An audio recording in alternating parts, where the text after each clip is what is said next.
साथ आपका मेरे को नहीं हुआ, क्यों हो? रिग्रेट? प्रदेश को क्या अच्छा शासन नहीं दिया हमने? खिलाफ था मैं तो जिस दिन तुम्हारा आंदोलन हुआ बैरिकेड खिलाफ क्यों नहीं आए? समय बहुत बलवान होता है। जिन किसानों के नाम पर जेजेपी पार्टी सत्ता में आई थी, आज वही किसान उनके खिलाफ विरोध कर रहे हैं। सत्ता में रहते हुए एक भी शब्द पक्ष में नहीं निकल रहे थे, आज विरोध ने हजारों शब्द निकलवा दिए। दुष्यंत चौटाला से जब पत्रकारों द्वारा ये सवाल पूछा गया तो कहने लगे, अगर किसी के मन में कोई टीस है तो मुझसे बात करे। अगर आप मेरे कपड़े पड़वाना चाहते हैं तो पड़वा लो, मेरी गाड़ी तोड़वाना चाहते हैं तो तोड़वा लो। आप भी एक बार सुन लीजिए। आप उनसे मेरे कपड़े फड़वाना चाहते हो, फड़वा लो। मेरी गाड़ी तोड़वाना चाहते हो, तोड़वा लो। लोकसभा चुनाव की जंग शुरू हो चुकी है। इस बीच हरियाणा की सियासत रोज नया मोड़ ले रही है। खासतौर पर बीजेपी द्वारा दूध की मक्खी की तरह सत्ता से बाहर निकाली गई जननायक जनता पार्टी पर लोगों की नजरें लगी हुई हैं। साल 2018 में 9 दिसंबर को बनी यह पार्टी मुख्य रूप से ग्रामीण जाट केंद्रित पार्टी है, जिसका मुख्य वोट आधार किसान वर्ग माना जाता है। लेकिन यही वर्ग अब हाथ धोकर इसके पीछे पड़ता दिखाई दे रहा है। जिस वर्ग ने पहली बार में इस पार्टी की झोली में विधानसभा की 10 सीटें डालकर इसके नेताओं को किंग मेकर बना दिया था, अब वही वर्ग इसके प्रमुख नेता दुष्यंत चौटाला का विरोध कर रहा है, काले झंडे दिखा रहा है और सवाल पूछ रहा है। विरोध की चिंगारी इस कदर फैल चुकी है कि अब सामने आकर दुष्यंत चौटाला की मां विधायक नैना चौटाला को किसानों से माफी मांगनी पड़ रही है। पार्टी में बगावत भी शुरू हो चुकी है। आपको बता दें कि दुष्यंत चौटाला, अजय चौटाला और अब दिग्विजय चौटाला का भारी विरोध किसानों के द्वारा किया जा रहा है। प्रदेश में 4.5 साल तक सत्ता में रही जननायक जनता पार्टी इस समय संकट के बादल छाए हुए हैं। क्या विधायक, क्या प्रदेशाध्यक्ष, एक से एक के बाद एक धड़ाधड़ सभी अपने पदों से इस्तीफा दे रहे हैं। रहती हुई कसर अब किसानों ने पूरी कर दी है। जहां भी दुष्यंत चौटाला या उनके पिताजी और भाई जाते हैं तो उनका किसानों द्वारा पुरजोर विरोध किया जाता है। ऐसे में जननायक जनता पार्टी की हालत बीच बवर कश्ती बड़ी दूर किनारा वाली हो गई है। प्रदेश में पहले नवरात्रि पर ही जेजेपी के कई बड़े दिग्गज नेताओं ने पार्टी को अलविदा कह दिया और मानो अब जेजेपी पार्टी में परिवार ही बच कर रह गया हो। सरकार से अलग होते ही दुष्यंत चौटाला को किसानों की याद सताने लगी है। वो नाखून काटकर सीध बनने की कोशिश करने लगे हैं। उन्होंने खुद को किसानों का हितैषी बताना शुरू कर दिया है, जिसके बाद किसान पुरानी बातें याद दिलाने लगे। अब हालात यह है कि इस समय हरियाणा में किसान अगर सबसे ज्यादा किसी का विरोध कर रहे हैं तो वे दुष्यंत चौटाला हैं। उनके पिता अजय चौटाला के साथ साथ छोटे भाई का भी विरोध हो रहा है, जिन पर किसान आंदोलन के खिलाफ बयानबाजी करने का आरोप लगाया गया है। यह नहीं, उनकी पार्टी जेजेपी में बगावत भी शुरू हो गई है। प्रदेश अध्यक्ष निशान सिंह ने पार्टी छोड़ दी है। कई विधायक नाराज बताए गए हैं। किसानों का आरोप है कि चौटाला ने 750 किसानों के लिए कभी उनकी आवाज नहीं उठाई, जो अब रद्द किए जा चुके कृषि कानूनों के खिलाफ हुए किसान आंदोलन के दौरान मौत के शिकार हो गए थे। उस समय जेजेपी हरियाणा में सत्तारूढ़ बीजेपी की गठबंधन सहयोगी थी। किसानों के विरोध और जेजेपी में पार्टी में मची भगदड़ के बीच दुष्यंत चौटाला ने सूबे की सभी 10 लोकसभा सीटों पर अपना प्रत्याशी उतारने का ऐलान किया है। भिवानी महेंद्रगढ़ सीट से प्रत्याशी घोषित भी कर दिया है, लेकिन किसानों का विरोध कायम है।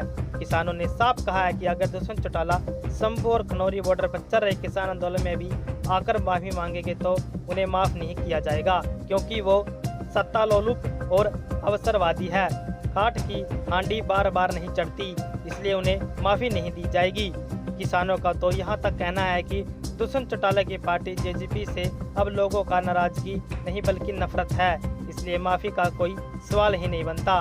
बीजेपी और दुष्यंत चौटाला पहले से सेट गेम के तहत अलग हुए हैं, इसलिए लोग दोबारा इनके छलावा में नहीं आने वाले। इसलिए कहा जाता है कि वक्त बहुत बलवान होता है, बड़ा बड़ों को नानी याद दिला देता है। कुछ रिग्रेट वो बीजेपी के साथ आपका मेरे को नहीं हुआ, क्यों हो? रिग्रेट? प्रदेश को क्या अच्छा शासन नहीं दिया हमने? प्रदेश के अंदर 40,000 करोड़ की इन्वेस्टमेंट नहीं लेकर आए। 20,000 किलोमीटर सड़कें जिन पे आप चलते हो, हुड्डा का भी राज रहा है, मनोहर लाल जी का भी राज रहा है, चौटाला साहब का भी राज रहा है। इतनी अच्छी सड़कें आपने देखी है स्टेट में? किस चीज़ का रिग्रेट करूँगा? 4.5 साल प्रदेश को प्रोग्रेसिव शासन देने का। हाँ, हमारे साथियों जो थे अलायंस के अंदर, उनके साथ हमारी सीट शेयरिंग नहीं बनी, अलग अलग रस्तों पर है। और उन रस्तों पर आज मुझे कमी दिखेगी कि जो शासन में हमारे में अच्छी चीज़ें थी उनको रोका जा रहा है, प्रतिबंधित किया जा रहा है, तो उसका विरोध भी करेंगे। तो कुछ ऐसा आपको रियलाइज हुआ? दिन में आपको इतना बोल सकता हूँ, किसी के मन में किसी चीज़ की टीस है तो चर्चा से ही पूरी होगी। आप उनसे मेरे कपड़े फड़वाना चाहते हो, फड़वा लो। मेरी गाड़ी तुड़वाना चाहते हो, तुड़वा लो। आप लोग तो मुझे लगता है उनके जोश में वो adding fuel to the fire है ना, उकसाने का काम करते हो। मैंने पहले ही दिन कहा और आज भी कहता हूँ कि हमने किसान को सशक्त बनाया, कमज़ोर नहीं बनाया। आप पंजाब के किसान का इंटरव्यू लो, यूपी का लो, राजस्थान का लो, हरियाणा का लो। सबसे मजबूत किसान अगर कहीं है, 14 फसलें MSP पर बेचता है तो हरियाणा का है।